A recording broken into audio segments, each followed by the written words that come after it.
Hello dear students, today we will be learning about the anatomical landmarks of maxillary edentulous arch. So we will be just once we go through all the names of the anatomical landmarks, you can see here the different colors so that it is easy for you to differentiate between the anatomical landmarks. So this is the brown colored notch here, you can see this is known as labial frenum. This valley or a depression that is painted with a light green in color, this is known as labial vestibule. This is buccal frenum, again a brown colored fold is here. Then again a light green color painted, that is known as buccal vestibule. This notch of red color, this is known as hamular notch. This black area known as posterior palatal seal area, and these two dots are the fovea palatini. Then in the center, this is known as incisive papilla. Extending, one area is extending from anterior part of the palate to the posterior end, this is known as mid palatine raphe. Yellow color band folds, this is known as palatine rugae. Two blue color area is painted here, this is known as horizontal part of the palate, hard palate. This green color is residual alveolar ridge. Residual alveolar ridge means after the extraction or after the exfoliation of the teeth, the whatever alveolar region that has been left, that is residua, after the extraction, after the exfoliation, this is known as residual alveolar ridge. And these two extensions of this bulbous extension of residual alveolar ridge is known as maxillary tuberosity. So these are all are the different anatomical landmarks of maxillary arch. I have kept here one human skull so that we can relate certain anatomical landmarks over this. Now here you can see this is a maxillary jaw, and you can see here this residual alveolar ridge. Now this is not the shape that you have seen in the cast, because here you can see the alveolar sockets are there, and it is after this resorption there will form one ridge shape. This one more here you can see a depression. This is known as, this is not a socket, this is a incisive foramen, that is incisive papilla we have seen here. So this is over which is the incisive papilla lies, and this is the one suture you can see here, palatine joining of the two palatine bone, that is intermaxillary suture. This is over which our mid palatine raphe lies, this area extending, this red area extending. And these are the, here the posterior palatal seal area lies, this is the, means this is here the junction of hard palate and the soft palate here starts. So you can see this cupid bow shape anteriorly, and this is, you can appreciate very nicely in the skull. And after this residual alveolar ridge, these are the maxillary tuberosity after the end of the residual alveolar ridge, and this is a notch, that is hamular notch, and this is the medial pterygoid plate, hamulus of the medial pterygoid plate. So in between these two there lies a notch, this is known as the hamular notch. So we will see the anatomical landmarks one by one in the maxillary arch. So the anatomical landmarks, they have been categorized into three, that is limiting areas, stress bearing areas, and the stress relief areas. So we will see it one by one. So first is the limiting areas. Now what do you mean by limiting areas? Limiting areas are those areas where our denture border limits, means this, here the extension of the denture end. So this limits our denture border. So what are they? So this is, the first one is the labial frenum, which is present in the midline, present towards the lip.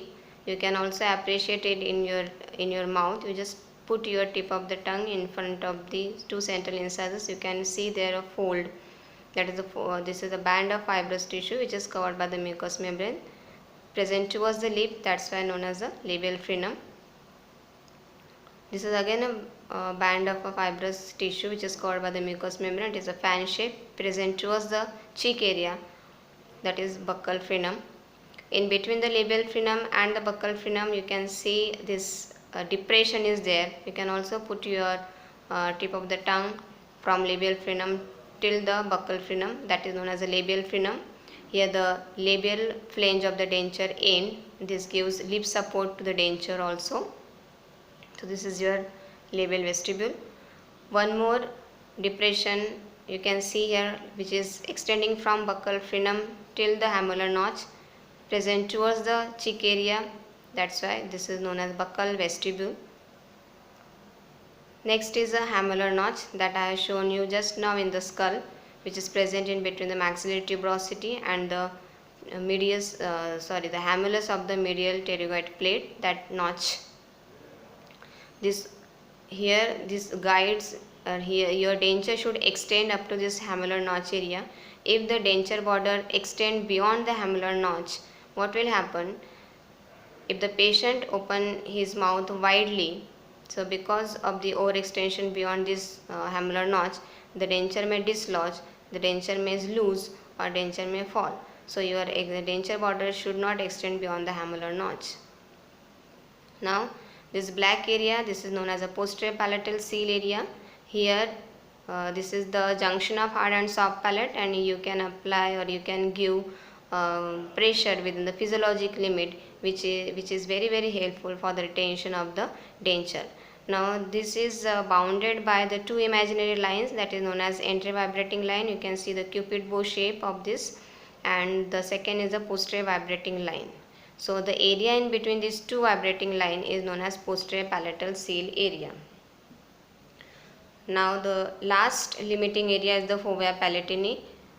These are the coalences of the ducts of several minor mucous salivary glands, and it also guides the posterior extension of your denture. So the limiting areas are labial frenum, labial vestibule, buccal frenum or freni if it is present two or more than one, buccal vestibule, hamular notch, posterior palatal seal area, and the fovea palatini. These are the all limiting areas. Now next is our stress bearing area. Stress bearing areas means here we can apply pressure for taking the support, for taking the retention of the denture. So the stress bearing areas are divided into the two, primary stress bearing area and the secondary stress bearing area. Now the primary stress bearing areas are, you can see very nicely these two palatine bones which are colored in a blue color. So these are the horizontal part of the palatine bone. This is act as a primary stress bearing area. The second is the posterolateral slopes of the residual ridge can also be considered as the primary stress bearing areas if it is very nicely firm and perpendicular to the masticatory forces. Then secondary stress bearing areas are the palatine rugae area. These are the folds which are present on the anterior part of the palate. You can also feel it in the anterior part of the palate. So this is act as an secondary stress bearing areas. Then you can see these two maxillary tuberosities. This is the bulbous extension of the residual ridge. If it is firm, if it is not soft, so it can be considered as a secondary stress bearing area. If it is firm, if it is pedunculated, then it cannot be considered as a secondary stress bearing area. So the primary stress bearing areas and the secondary stress bearing areas are horizontal part of the palate, posterolateral slopes of the residual ridge, then your secondary stress bearing areas are the palatine rugae and maxillary tuberosities if it is firm. So we will be coming now towards the relief areas. The relief areas, as the name is given, relief means you cannot apply much pressure in these areas because below this there are delicate delicate structures are present. So you cannot apply much pressure in these areas. So which are they? The first is your incisive papilla, which is underneath there is a incisive foramen. Just now we have seen in the skull, from where the nasopalatine nerves and vessel they passes and they supply the anterior part of the palate. So if you are giving much pressure in this area, so it may compress the nerves and vessels. Because of that, patient may feel discomfort, he may feel pain, or he may feel paresthesia in the anterior part of the palate. So you will have to give the relief in such areas. Second is the mid-palatine raphe. Mid-palatine raphe is present above the intermaxillary suture, means it is at the junction of the two palatine bones. So here the mucosa, the submucosa is very thin, or sometimes it may be absent. So this is very delicate. So you cannot apply much pressure. So you will have to relieve this area, mid-palatine raphe.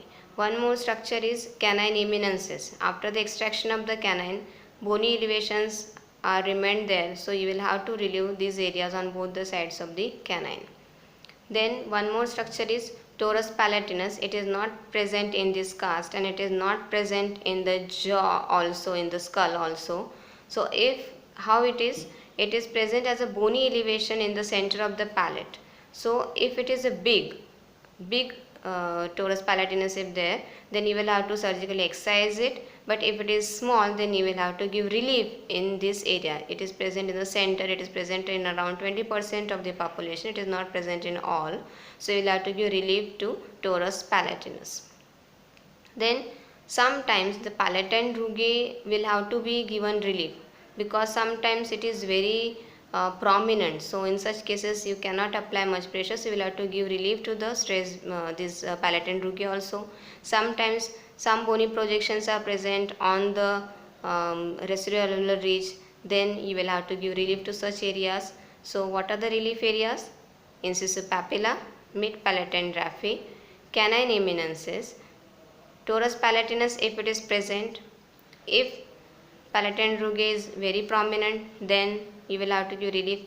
If certain bony projections are present over the residual ridge, then you will have to give the relief areas. So this is all about the anatomical landmarks of the maxillary edentulous arch. Thank you.